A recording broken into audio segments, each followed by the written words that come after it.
Parenteral roots में क्या हो रहा है, पैर मतलब बियॉन्ड, एंट्रल मतलब इंटेस्टाइन, मतलब हमारे डाइजेस्टिव ट्रैक में नहीं जा रहा है, ये सीधा हमारे ब्लड में जा रहे हैं। ठीक है, पैरेंट्रल रूट्स। और इसमें कैसे देते हैं हम इसको, इंजेक्शन के through directly into the tissue fluid और ब्लड में जाता है, इसलिए हमें इसको पैरेंट्रल। तो इस फॉर्म में देने से क्या क्या फ़ायदा होगा कि ये फास्टर ड्रग एक्शन होगा, एंड नो गैस्ट्रिक इरिटेशन, कोई गैस्ट्रिक इरिटेशन नहीं होगा क्योंकि जीआई ट्रैक पे जा ही नहीं रहा। वॉमिटिंग नहीं होगी, वॉमिटिंग अगर हो भी रहा होगा या फिर अनकॉन्शियस है, अनकोऑपरेटिव पेशेंट है, तो भी इसको हम सीधा इंजेक्ट करके हम ड्रग को पहुंचा सकते हैं। No chances of interference by the food and और द डाइजेस्टिव जूसेस, मतलब कि आप समझ ही गए हैं कि पैरेंट्रल है तो मतलब इसमें कुछ चांसेस ही नहीं होंगे कि वो फूड के साथ रिएक्ट करे या डाइजेस्टिव जूसेस के साथ उसका रिएक्शन हो जाए और उसके बाद उसका एक्शन और चेंज हो जाए, तो उसमें लिवर भी बाईपास हो गया। ठीक है, अब उसके डिसएडवांटेज तो बहुत है पर डिसएडवांटेजेस भी हैं। Preparation has to be sterilise condition में होना चाहिए, मतलब कोई भी माइक्रोब्स उसके साथ एंटर नहीं होने चाहिए, कोई भी इन्फेक्शन उसके साथ एंटर नहीं होना चाहिए, तो इसलिए ये एक्सपेंसिव मेथड हो गया। इन्वेजिव है, मतलब कोई निडल अंदर जा रही है बॉडी के, तो मतलब इंजेक्शन लग रहा है तो इन्वेसिव हुआ, मतलब तो हमारे पेन भी होगा, एंड उसके लिए कोई असिस्टेंट भी चाहिए, खुद ही नहीं हम इंजेक्ट कर सकते, तो can be cause the local tissue injury, इससे हमारा जो टिश्यू है उसमें इंजरी आ सकता है, और ये रूट थोड़ा रिस्की होता है। और इम्पॉर्टेंट पेरेंटल रूट्स कौन कौन से होते हैं, सबक्यूटेनियस है जो कि एस से डिनोट करते हैं, इंट्रामस्कुलर हो गया, इंट्राडर्मल हो गया और इंट्रावेनस हो गया। सबसे पहले हम देखते हैं कि सबक्यूटेनियस क्या होते हैं। सबक्यूटेनियस में क्या होता है, ड्रग को हम लूज स्किन के ऊपर मतलब सबक्यूटेनियस लेयर में हम प्लेस करते हैं लूज सबक्यूटेनियस टिश्यू की। ठीक है, richly supplied by the nerve and, और क्या होता है कि इसमें ज़्यादा नर्व सेंसेशन ज़्यादा होता है क्योंकि, और उसकी वजह से इरिटेंसी आ सकती है कि ड्रग अगर इरिटेंट होगा तो इसमें हमारा लॉस हो जाएगा। ठीक है, थोड़ा सा ये लेस वेस्कुलर होता है, स्लो एब्जॉर्प्शन होता है इसमें compare to other parental routes देखा जाए, तो only small volume can be injected, हम थोड़े सा वॉल्यूम ही इंजेक्ट कर सकते हैं। सेल्फ इंजेक्शन इसमें पॉसिबल है क्योंकि इसमें ज़्यादा हमें पेनिट्रेशन की ज़रूरत नहीं होगी, इसलिए ये सुपरफिशियली दिया जाता है, थोड़ा सा स्किन को लिफ्ट करके फिर उसमें इंजेक्ट कर दिया जाता है।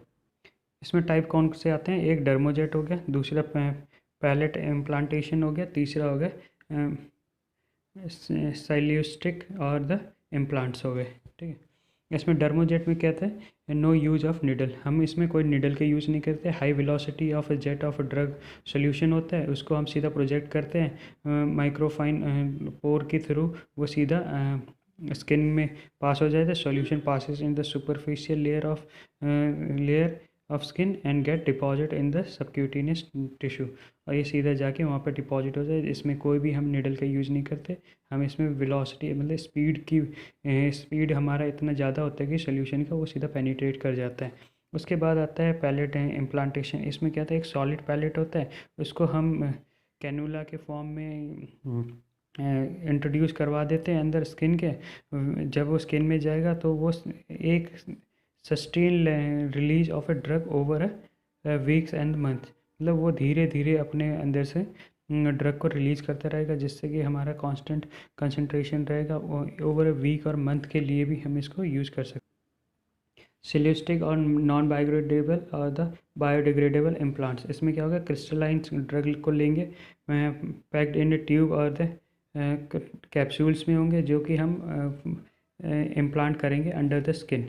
इसमें क्या होगा, इसमें भी क्योंकि स्लोली और यूनिफॉर्मली उसमें से ड्रग का लीचिंग होता है, मतलब ड्रग एब्जॉर्ब होता रहेगा उसमें से, तो कांस्टेंट ब्लड लेवल्स होंगे, तो यूज इन कॉन्ट्रासेप्टिव नॉन जो कि नॉर प्लांट है उसमें यूज़ किया गया था इसको। और उसके बाद आता है इंट्रामस्कुलर, अब इंट्रामस्कुलर में क्या देते हैं, injected in the large skeletal muscle, इसको हम स्केलेटल मसल्स में देते हैं। स्केलेटल मसल कौन कौन से होते हैं, डेल्टॉइड हो गया, ट्राइसेप्स हो गया, ग्लूटस मैक्सिमस हो गया और रेक्टस फेमोरिस हो गया। ठीक है, इन मसल्स में हम इनको सीधा इंजेक्ट कर देते हैं।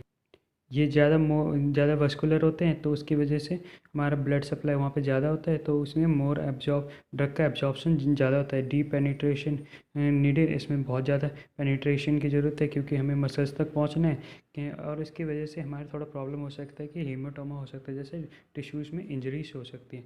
उसके बाद आता है इंट्रावेनस आईवी के थ्रू इंजेक्टेड और द बोलस और the infuse slowly over hour. मतलब हम एक ही बारी में ड्रग को पूरा दे सकते हैं या फिर धीरे धीरे करके सस्टेन लेवल पूरे एक टाइम के अकॉर्डिंग हम इसको धीरे धीरे दे सकते हैं। किस में देते हैं? वेन में देते हैं, इसलिए इंट्रावेनस है। Directly into the blood stream, ये सीधा ब्लड स्ट्रीम में जाएगा। इसके इमरजेंसी के टाइम में हमें यही यूज होता है।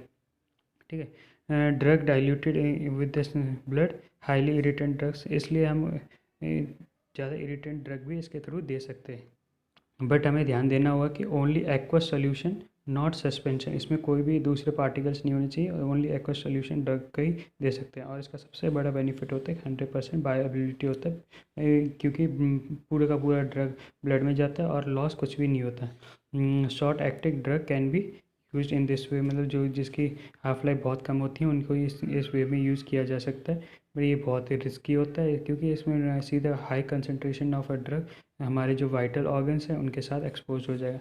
उसके बाद आता है इंटरडर्मल। इंटरडर्मल इंजेक्शन में क्या होता है, डर्मिस लेयर में देते हैं और इसमें क्या होता है BCG वैक्सीन जो होते हैं और उसका सेंसिटिविटी टेस्टिंग जो भी करते हैं उसमें हम ये इंटरडर्मल इंजेक्शन के थ्रू ही करते हैं। Drug is injected into the skin raising the ball. उसके बाद जो भी होगा ड्रग धीरे धीरे अंदर अब्जॉर्ब होता रहेगा। थैंक यू, बस इसमें इतना ही है। नेक्स्ट में हम देखेंगे कि फार्माकोकाइनेटिक्स और फार्माकोडायनेमिक्स क्या होते हैं।